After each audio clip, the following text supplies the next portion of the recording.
नमस्कार, आप देख रहे हैं एनएमएफ न्यूज। इस वक्त की बड़ी खबर दिल्ली हाईकोर्ट से आ रही है। दिल्ली हाईकोर्ट ने केजरीवाल के पीए विभव कुमार की याचिका को खारिज कर दिया है। दरअसल विभव कुमार दिल्ली हाईकोर्ट में गिरफ्तारी को चुनौती देने वाली याचिका लेकर पहुंचा था, लेकिन हाईकोर्ट ने उसे जमानत देने से साफ इनकार कर दिया है। यह फैसला सुप्रीम कोर्ट के उस आदेश के बाद आया जब सुप्रीम कोर्ट ने विभव को छूटते ही गुंडा प्रवृत्ति का आदमी बताया और कहा कि किस हक से वो सीएम अरविंद केजरीवाल के घर में रुका हुआ था और उसने सांसद स्वाति मालीवाल के साथ कैसे मारपीट की और सभी तमाशा देखते रह गए। हैरानी की बात तो यह है कि सुप्रीम कोर्ट ने सख्त टिप्पणी विभव कुमार को लेकर की है और कहा है कि एक महिला के साथ इतनी दरिंदगी से मारपीट की गई, लेकिन किसी ने उन्हें बचाने की हिमाकत नहीं की है। तो ऐसे शख्स को कैसे छोड़ा जा सकता है? तो जिस तरीके से अभिषेक पहले सुप्रीम कोर्ट ने टिप्पणी की, अब हाई कोर्ट ने वही सख्त टिप्पणी की है और अब सीधा सीधा कहा जाए कि ये इस मामले के आरोपी विभव कुमार ही नहीं, अब तो अरविंद केजरीवाल भी नजर आ रहे हैं।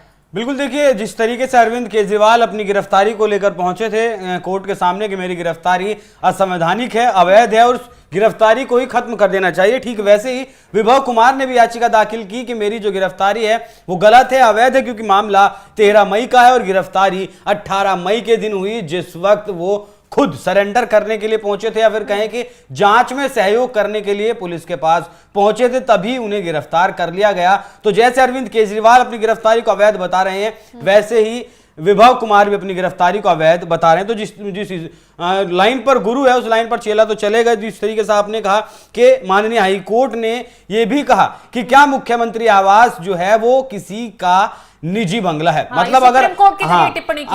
आम बोलचाल में कहें तो किसी की जो है बपोती नहीं है, किसी के बाप का घर नहीं है, वो सरकारी आवास है। और इस तरीके के गुंडे को कैसे उस घर में आखिर आने की इजाजत दी जा सकती है, वो भी तब जब वो अरविंद केजरीवाल का पीए नहीं था, जब उसे उसके पद से हटा दिया गया था, बर्खास्त कर दिया गया था, क्योंकि उसके ऊपर भी तमाम जांच चल रही है, तमाम केस चल रहे हैं। उसके बावजूद भी आखिर विभव कुमार अरविंद केजरीवाल के बंगले में क्या कर रहा? तो फिर वही बात आती है शबनम, सवाल ये भी कोर्ट ने किया कि किस हक से विभव कुमार वहां रह रहा था, क्योंकि हाल फिलहाल में खबरें आई थी कि विभव कुमार को पहले ही पीए पद से वहां से हटा दिया गया था, एलजी के जरिए एक्शन लिया गया था। बावजूद उसके भी वो अरविंद केजरीवाल के साथ, स्वाति मालीवाल के साथ मारपीट करने के बाद घूमता नजर आया। और सबसे बड़ी बात, अरविंद केजरीवाल उसे लगातार बचाते हुए नजर आए। एक बार भी उन्होंने स्वाति मालीवाल का स्टैंड नहीं लिया, जबकि वो उनकी पार्टी की सबसे मुखर नेता, एक महिला नेता थी। और जब वो बोली, खुद अपने लिए लड़ाई लड़ने के लिए आगे आई, तो उन्हें आप नेताओं ने बीजेपी का एजेंट बता दिया। हालांकि अभी तक स्वाति मालीवाल ने आम आदमी पार्टी नहीं छोड़ी है, वो पार्टी में रहकर ही अपने लिए लड़ाई लड़ रही हैं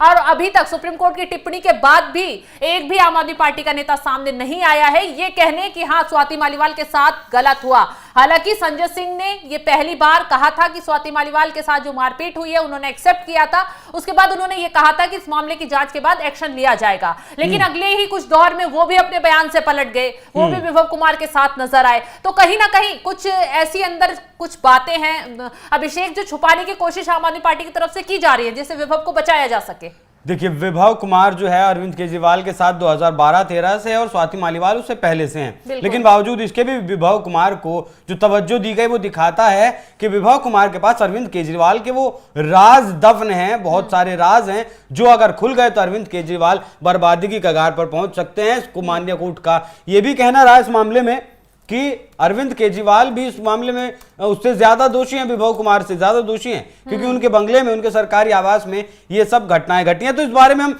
शबनम पहले भी बहुत चर्चा कर चुके हैं कि विभव कुमार के पास जाहिर सी बात है अरविंद केजरीवाल के सारे काले चिट्टे हैं, अरविंद केजरीवाल के सारे राज हैं, क्या कुछ अरविंद केजरीवाल किया करते थे, कैसे कहां से पार्टी को फंडिंग होती है, कहां से पैसा आता है, कहां जाता है, सब कुछ एक एक चीज, छोटी से छोटी चीज विभव कुमार को दी जाती थी, वो सब देखा जाता था। विभव कुमार इन सब चीजों को देखता था। तो देखना होगा जिस तरह माननीय कोर्ट की जो टिप्पणी आई है उसके बाद आम आदमी पार्टी जाहिर तौर पर प्रेस कॉन्फ्रेंस करने के लिए तो नहीं आएंगी कि हाँ जो है अदालत ने विभव कुमार को दोषी माना है, उसकी गिरफ्तारी, उसे जमानत देने से इनकार कर दिया है या फिर और तमाम तरीके की चीजें। लेकिन आम आदमी पार्टी इतनी बेशरम पार्टी है शबनम, इस मामले को भी, इस टिप्पणी में भी कुछ ना कुछ वो ऐसा ढूंढ कर निकाल कर लेकर आएगी कि कोर्ट ने उन्हीं के पक्ष की बात की है। जी तो बिल्कुल जिस तरीके से सुप्रीम कोर्ट ने स्वाति मालीवाल केस में विभव कुमार को फटकार लगाई है और ये कहा कि गुंडा मुख्यमंत्री के आवास में घुस गया, ऐसा बर्ताव विभव कुमार ने उस दौरान किया, और जबकि उन्हें निजी सचिव के पद से हटा दिया गया था, तो किस हक से विभव कुमार वहां ठहरे हुए थे। और अब विभव कुमार सुप्रीम कोर्ट से फटकार लगने के बाद हाईकोर्ट भी पहुंच जाते हैं और हाईकोर्ट से भी उन्हें फटकार मिलती है, तो यानी कि आने वाले दिनों में उन्हें राहत मिलने की उम्मीद नजर नहीं आ रही है। और विभव कुमार पर सख्ती लगातार बढ़ती जा रही है। जेल से बाहर अब हालात बता रहे हैं वो आसानी से नहीं निकल पाएंगे, क्योंकि सबूत और गवाह तो खुद स्वाति मालीवाल हैं, एक महिला है जिनके साथ मुख्यमंत्री के आवास में घटना हुई और खुद मुख्यमंत्री उस दौरान वहां मौजूद थे, लेकिन किसी ने भी उनके खिलाफ कोई एक्शन नहीं लिया। लेकिन हाईकोर्ट ने सख्ती दिखाई है, सुप्रीम कोर्ट ने भी। फिलहाल इस खबर पर आपकी राय क्या है, हमें कमेंट कर जरूर बताएं।